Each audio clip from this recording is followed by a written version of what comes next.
Pero, ¿necesita Estados Unidos una Europa fuerte y unida o están bien con tener todas estas relaciones bilaterales y una Europa dividida? Porque si necesitan una Europa fuerte, no entiendo por qué Musk, quien básicamente sería el vicepresidente de Estados Unidos en el futuro, está tratando de avivar todos estos sentimientos nacionalistas en Europa, lo que podría ser algo contraproducente. Si Trump quiere una Europa fuerte, ¿por qué está Musk haciendo lo contrario? ¿O es que Trump también está conforme con tener una Europa dividida, con potencialmente varios países entrando en la esfera de influencia rusa? Bueno, en primer lugar, como sabes, Trump no es rusófobo y, de hecho, a Trump le gustaría que Estados Unidos tuviera buenas relaciones con Rusia.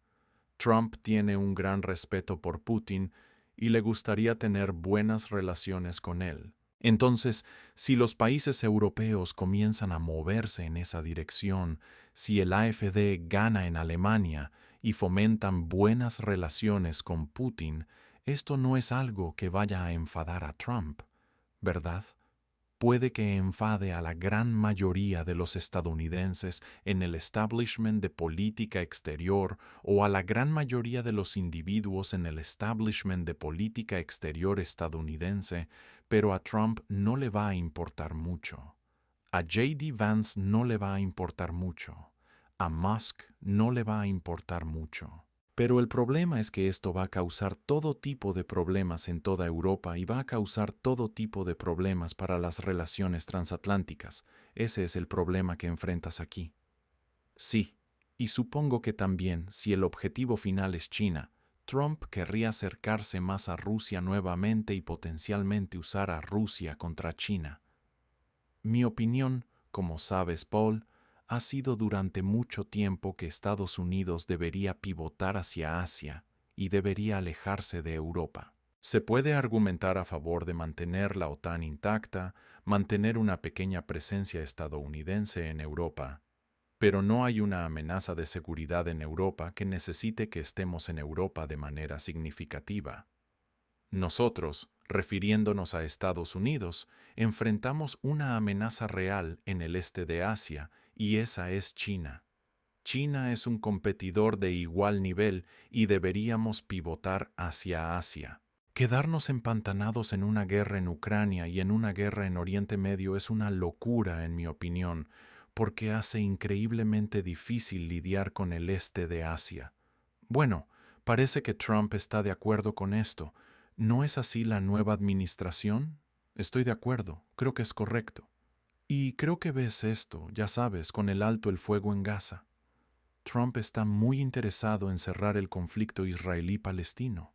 Creo que Trump no tiene apetito por una guerra con Irán. Creo que lo que le gustaría hacer es tratar de restaurar alguna estabilidad en Oriente Medio, hacer que Oriente Medio se vea como se veía antes del 7 de octubre, cerrar la guerra en Ucrania y, en cambio, concentrarse en contener a China en el este de Asia.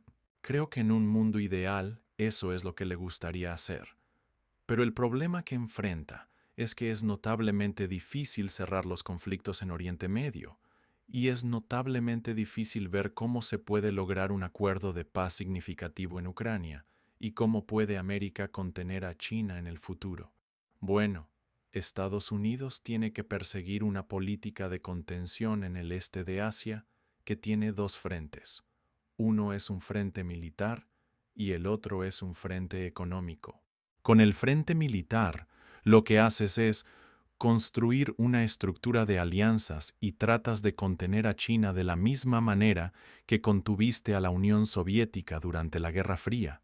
Eso significa que tienes que poner muchos activos militares estadounidenses en el este de Asia, tienes que trabajar muy de cerca con tus aliados y tienes que idear una estrategia inteligente para contener a China y al mismo tiempo evitar la guerra. Esa es la dimensión militar, pero también hay una dimensión económica muy importante, y es que Estados Unidos y China compiten en el ámbito de las tecnologías sofisticadas o de vanguardia. Existe un gran peligro de que los chinos superen a los estadounidenses en esa competencia. Esto no fue una dimensión del conflicto entre Estados Unidos y la Unión Soviética durante la Guerra Fría. No tenías esta competencia de alta tecnología. De hecho, tenías dos economías que apenas estaban conectadas, operaban en mundos diferentes. Pero en el mundo en el que estamos ahora, la economía china y la economía estadounidense están interconectadas de muchas maneras, y las tecnologías sofisticadas o de vanguardia importan enormemente. El país que domine ese mundo de la tecnología sofisticada tendrá una gran ventaja. Entonces, Estados Unidos está haciendo grandes esfuerzos para competir con China y asegurarse de dominar las tecnologías de vanguardia. Así que lo que estoy diciendo aquí es que si hablas de la competencia entre Estados Unidos y China, tiene una dimensión militar y tiene una dimensión económica. Sí, entonces para contener a China, por ejemplo, nosotros o Estados Unidos podrían seguir suministrando armas a Taiwán y a algunos de los otros aliados. Entiendo desde tu punto de vista que China es un competidor de igual nivel, pero entonces lo mismo no se aplica a Rusia, porque de lo contrario podrías hacer el mismo argumento sobre Ucrania. Así como quieres armar a Taiwán, querrías armar a Ucrania para contener a Rusia, pero estás diciendo que ese es un tipo diferente de actor que necesita un tratamiento diferente. Exactamente. Rusia no es un competidor de igual nivel de Estados Unidos. Rusia es una gran potencia, pero es una gran potencia débil. Y donde ves que toda esta línea de argumentos se desarrolla es en la afirmación de muchos en Estados Unidos y muchos en Europa de que, número uno, Putin está empeñado en conquistar toda Ucrania y luego, cuando termine de conquistar toda Ucrania, va a conquistar Europa del Este y va a amenazar a Europa Occidental. En otras palabras, Putin se parece a la Unión Soviética, ¿verdad? ¿O se parece a la Alemania nazi? Es muy agresivo, está interesado en dominar Europa y por lo tanto, realmente tenemos que temerle. Este es un argumento estúpido. La idea de que Rusia va a conquistar toda Ucrania y luego conquistar Europa del Este es un argumento risible. Es risible. No tienen la capacidad militar para hacer eso. Y por cierto, este argumento es tan atractivo para, digamos, el establishment estadounidense porque los gobiernos en Europa y los medios de comunicación principales en Europa y el gobierno en Estados Unidos y los medios de comunicación principales en Estados Unidos se han vuelto increíblemente sofisticados en propagandizar, ¿verdad? Y es por eso que un gran número de personas, ciertamente yo, y un gran número de personas con las que me junto, no creemos lo que leemos en los medios de comunicación principales o lo que dice el gobierno, porque mienten todo el tiempo. Y escuchas estas historias sobre Rusia en marcha y conquistando Europa y solo te rascas la cabeza y dices, ¿te has dado cuenta de que el ejército ruso está teniendo un tiempo endemoniado tratando de conquistar el quinto oriental de Ucrania? Esta guerra ha estado ocurriendo durante, ¿qué? Más de 2 años ahora, y los rusos no han conquistado completamente todos los 4 óblast que han anexado. Solo piensa en eso. ¿Cómo va un ejército que tuvo ese tipo de problemas a conquistar, ocupar e integrar toda Ucrania en una Rusia mayor, y luego cómo va un ejército que ha tenido problemas para conquistar el quinto oriental de Ucrania, a conquistar países en Europa del Este? Y solo para llevar esto un paso más allá, seguramente has notado que los europeos no están gastando mucho dinero en defensa. Los europeos no están construyendo establecimientos militares formidables que podrían disuadir o luchar contra este supuesto Goliat en el este del que se supone que deben preocuparse. La razón por la que los europeos no están gastando mucho dinero en defensa es porque saben en el fondo que no hay amenaza. Alemania estaría gastando mucho dinero en defensa si pensaran que Rusia iba a conquistar Alemania o conquistar Polonia, pero no creen realmente eso. Saben que estas afirmaciones sobre este monstruo ruso son solo propaganda. Este es el mundo en el que vivimos. Es difícil creer cualquier cosa que diga el gobierno holandés o el gobierno de Estados Unidos o los líderes de la OTAN. Sí, porque Mark Rutte, el actual secretario general y nuestro anterior primer ministro, dijo que si no aumentamos nuestras inversiones en defensa en 4 o 5 años, tendremos que aprender ruso. Esto es delirante. Este tipo vive en un planeta diferente al que yo vivo. No sé qué decir, ¿sabes? Solo escucho a estas personas hablar y me pregunto en qué mundo viven. Bueno, escuchas a los polacos y a los estados bálticos decir lo mismo, por supuesto, y ellos invierten en su ejército y en su defensa mucho más que nosotros en Holanda. Bueno, ellos tienen más razones para estar preocupados, ¿verdad? Hay una razón legítima para estarlo porque viven justo al lado de Rusia y deberían hacer todo lo posible para asegurarse de que, si las cosas salen mal, estén preparados para lidiar con la situación. Pero señalaría que no hay evidencia de que Rusia vaya a amenazarlos en este momento. Una vez más, los rusos no tienen la capacidad de invadir un país como Polonia. No tienen la capacidad ni el interés de conquistar toda Ucrania. Putin nunca ha dicho que estuviera interesado en conquistar toda Ucrania y no tiene la capacidad de hacerlo. Y además estaría loco si lo hiciera. Solo quiero recordarte que la Unión Soviética ocupó una gran parte de Europa desde 1945 hasta 1989. Todos sabemos esto. Esta es la Guerra Fría. Y la Unión Soviética, ya sabes, ocupó lugares como Alemania del Este, Polonia, Checoslovaquia y demás. La ocupación soviética de esos países fue una pesadilla para la Unión Soviética. Tuvieron que sofocar una insurrección en Alemania del Este en el 53. Tuvieron que invadir Hungría en el 56.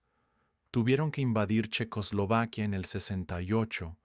Casi tuvieron que invadir Polonia 3 veces, excepto que el Partido Comunista Polaco controló los problemas.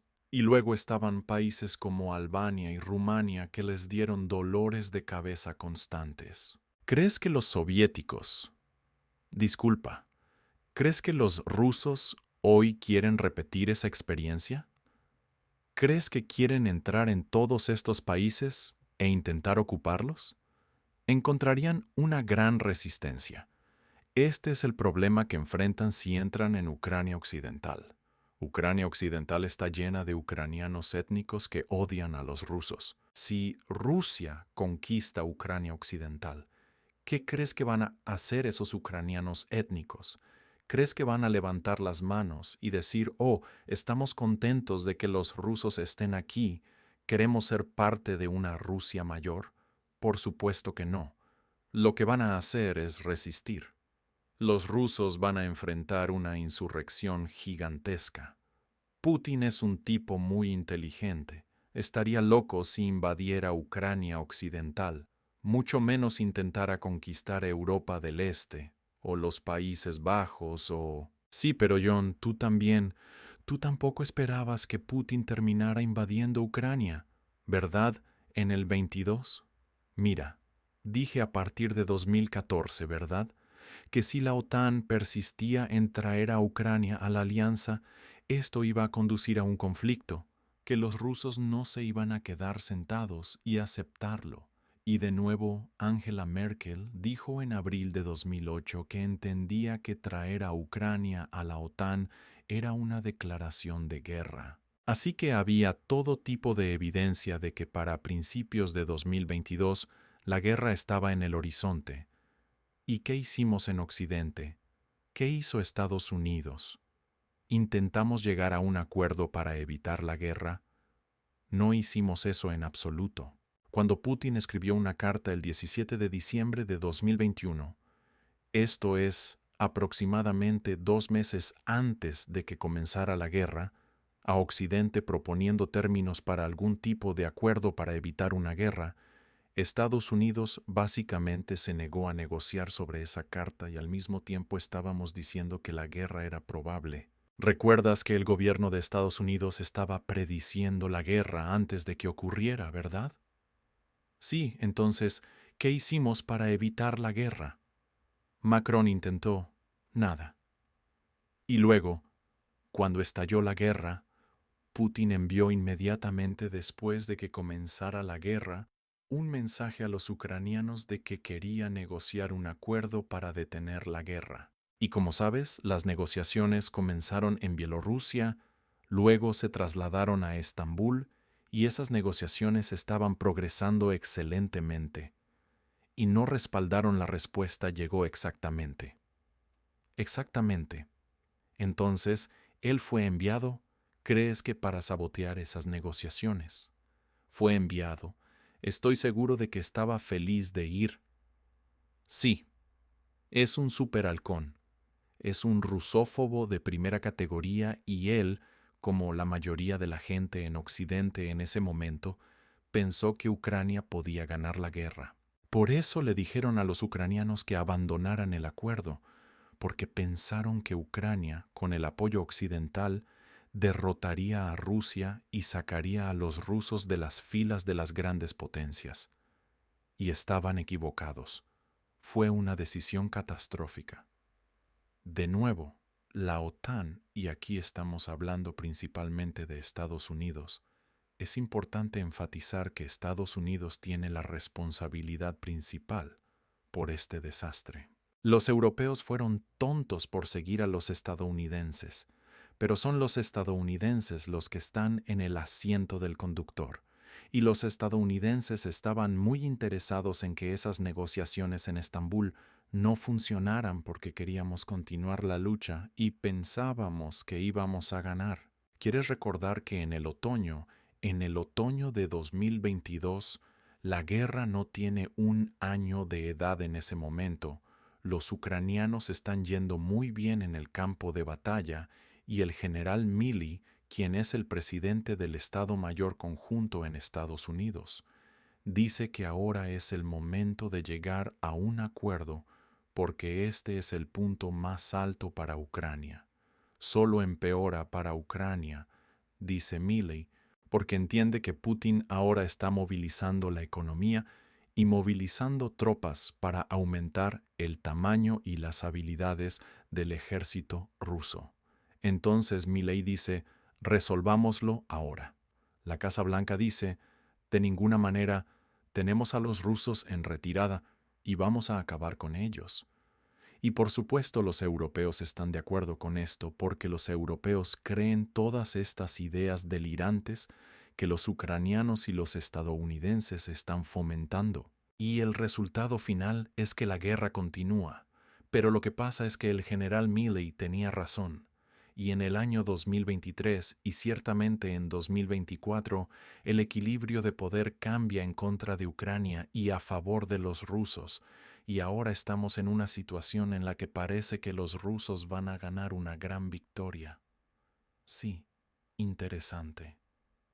Hablemos ahora del Medio Oriente porque eso también es, por supuesto, un tema candente. Ya lo mencionamos al principio y tal vez primero el papel de Turquía, porque lo que está pasando en Siria parece que los turcos quieren restablecer algún tipo de imperio otomano o al menos quieren expandir sus fronteras. Eso es lo que están haciendo en Siria. Israel está haciendo lo mismo. Israel, por supuesto, está unido a la cadera con Estados Unidos, pero Estados Unidos y Turquía son socios de la OTAN. ¿Cómo va a desarrollarse eso en Siria? Siria es un verdadero desastre. Quiero decir, no solo tienes a los israelíes en Siria y a los turcos en Siria, los estadounidenses están en Siria y los estadounidenses y los turcos tienen intereses muy diferentes. De hecho, tienen intereses conflictivos porque una de las razones por las que los turcos están tan interesados en Siria es por los kurdos sirios, que son enemigos mortales desde el punto de vista de Turquía. Pero los kurdos sirios son el aliado más cercano de América dentro de Turquía. Entonces tienes este potencial conflicto entre Estados Unidos y Turquía dentro de Siria que involucra a los kurdos. Y luego tienes, como señalas, un potencial conflicto entre Turquía e Israel. Los turcos recientemente, aquí estamos hablando del presidente Erdogan, El presidente Erdogan ha dicho recientemente que Israel tiene que salir de Siria, tiene que abandonar ese territorio que conquistó. No apostaría mucho dinero a que los israelíes vayan a dejar Siria, ciertamente la parte de los Altos del Golán que ocuparon recientemente, en el corto plazo. Así que vas a tener a los israelíes en Siria, a los turcos en Siria, los estadounidenses están en Siria, los sirios, por cierto, están trabajando duro para mantener a los rusos en Siria. Y, además de eso, no me sorprendería si Irán restablece buenas relaciones con el nuevo régimen en Damasco, y los iraníes podrían estar de vuelta e involucrados en Siria. Así que Siria es un desastre gigantesco, y hay todo tipo de potencial para el conflicto. ¿Por qué sería esto favorable para el gobierno sirio, el nuevo gobierno sirio, restablecer buenas relaciones con Irán? Bueno, el hecho es que el nuevo gobierno sirio no tiene muchos amigos. Los estadounidenses son un adversario, los israelíes son un adversario, los turcos son una bendición mixta. Y la pregunta que tienes que hacerte es, si estás a cargo en Damasco hoy, ¿a quién vas a recurrir para pedir ayuda? ¿A quién vas a pedir ayuda? ¿Quién te va a dar asistencia militar y económica? Bueno, los tipos que te dieron armas antes, ¿dices eso otra vez? Los tipos que te dieron armas en primer lugar. ¿Y quién fue ese? Bueno, van a buscar naciones o actores que les den armas en cualquier lugar, supongo. ¿Y quién les dará, ya sabes, apoyo para mantenerse en el poder? Sí, pero de nuevo, ¿quién es eso? ¿Quiénes son esas naciones? Quiero decir, creo que excepto por los turcos, ¿quién va a respaldar al gobierno en Damasco? ¿Crees que los estadounidenses van a hacerlo? ¿Crees que los estadounidenses van a levantar las sanciones al gobierno sirio?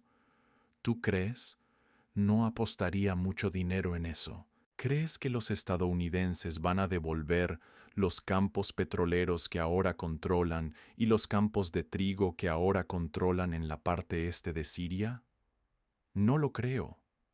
El gobierno sirio va a sufrir mucho, y va a intentar sacar a los israelíes.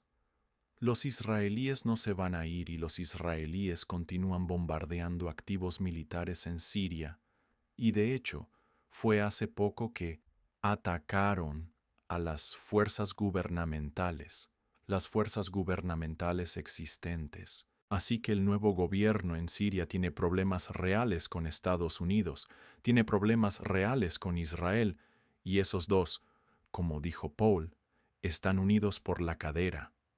Los turcos los ayudarán, eso seguro.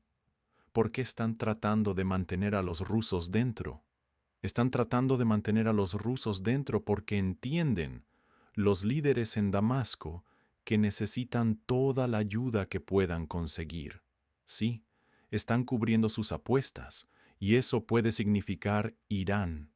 Hay evidencia de que los iraníes están hablando con el nuevo gobierno sirio, y solo estoy diciendo que no sé cómo se desarrollará esto con el tiempo. No me sorprendería si los iraníes se vuelven a involucrar en Siria, avanzando. Es una posibilidad real. Sí. Entonces, Siria puede convertirse en la madre de todas las guerras proxy y una especie de Libia con esteroides.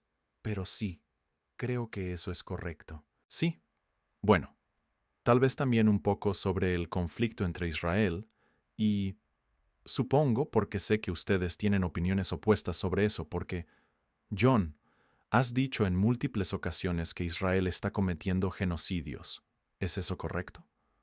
Oh, claro. Quiero decir, Amnistía Internacional lo ha dicho, Human Rights Watch lo ha dicho, la Corte Internacional de Justicia ha dicho que hay evidencia para hacer un caso plausible en este momento. Todo tipo de individuos lo han dicho. Omar Bartov, que es israelí y uno de los principales estudiosos del Holocausto, lo ha dicho. Creo que es un genocidio, y si no es un genocidio, es un asesinato en masa. ¿Eso se basa en qué exactamente, John? ¿Qué datos? Porque los datos vienen de, Ya sabes, Hamás y de Gaza. Entonces, ¿cómo podemos confiar en ellos? ¿Cómo sabemos que esto está ocurriendo realmente? Oh, creo que los datos que vienen de Hamás subestiman los números. The New York Times acaba de publicar una gran historia. Los números de Hamás son en realidad demasiado bajos. Además, creo que deberías mirar el informe de Amnistía Internacional, deberías mirar el informe de Human Rights. Estos dos informes sobre el genocidio israelí, esos informes están llenos de datos que argumentan que esto es un genocidio. No es una acusación superficial la que hacen estas prestigiosas organizaciones de derechos humanos. Estos son estudios bien documentados.